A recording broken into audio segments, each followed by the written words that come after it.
Hi అండి. ఈరోజు మా ఇంట్లో ఆవకాయ పచ్చడి పెడుతున్నాము. ఎలా పెట్టాలో చూపిస్తున్నానండి. చూడండి, ముక్కలు ఇలా ఇలా తరుక్కోవాలి. ఇలా ఇదిగోండి, ఇలా తరుక్కోవాలి. ఇలా సన్నగా తరుక్కుంటే ఆవకాయ చాలా రుచిగా వస్తుంది. ఇలా మనం జీడి తీసేసి ఈ టెంక అనేది కొట్టేసుకుంటే మనకు చాలా బాగుంటుంది. నేను కొట్టినేటివి ఆవకాయ ముక్కలు ఇలా ఉంటాయండి. మనం అన్నీ ఇలా అన్నీ బాగా నీట్గా చేసుకొని ఇలా ముక్కలుగా అన్నీ కట్ చేసుకొని పెట్టుకుంటే చాలా బాగుంటుందండి. ఇదండి, నేను ముక్కలు ఇలా అన్నీ మెత్తగా నరుక్కున్నానండి. ఇది ఇలా కొలతలు పెట్టాలో చూపిస్తాను మీకు. ఏ కప్పుతో కొలతలు పెట్టాలో చూపిస్తాను మీకు. ఇట్లా పెట్టుకోవాలండి. ఎన్ని కప్పులు వస్తే అన్ని కప్పులు.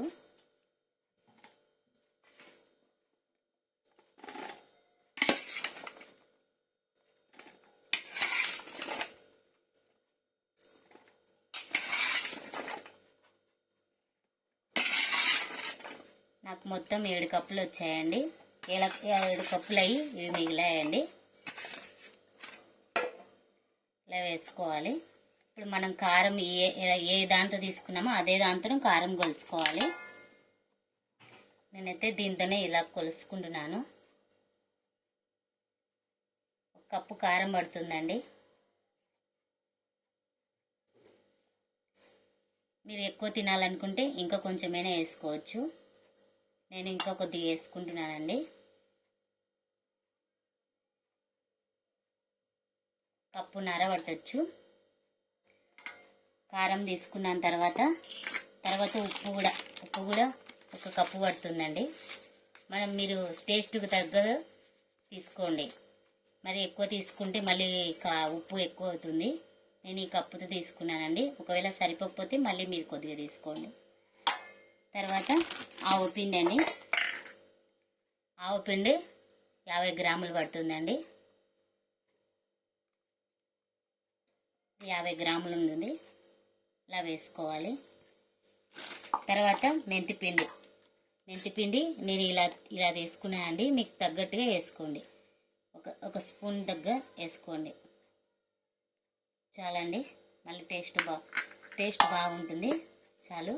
తర్వాత ఇప్పుడు మనం నూనె పోసుకున్నామండి.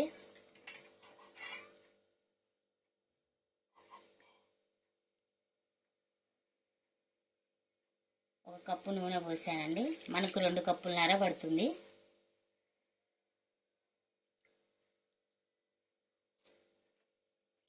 సరకపోతే మళ్ళీ కొద్దిగా పోసుకోండి.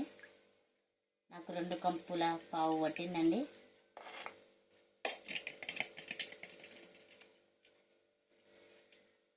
ఇప్పుడు మనం కలుపుకుందామండి. చేత కలుపుకోండి, ఏం కాదు.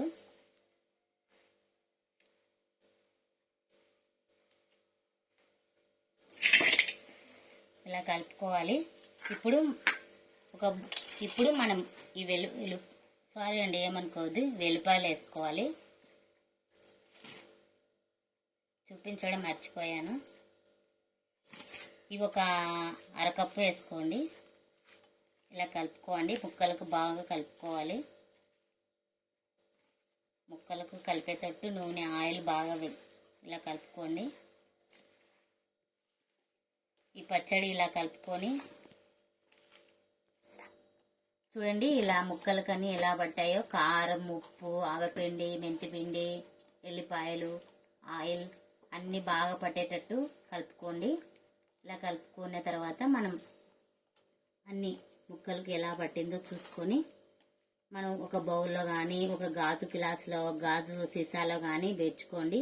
ఇలా వేర్చుకున్న తర్వాత మనకు ఉప్పు తగినంత సరిపోయిందో లేదో చూసుకోండి. తర్వాత ఈ ముక్కలన్నీ మనం బాగా మెత్తగా ఉండేటట్టు ఒక బౌల్లో వేసుకొని ఉంచండి. బాయ్ అండి.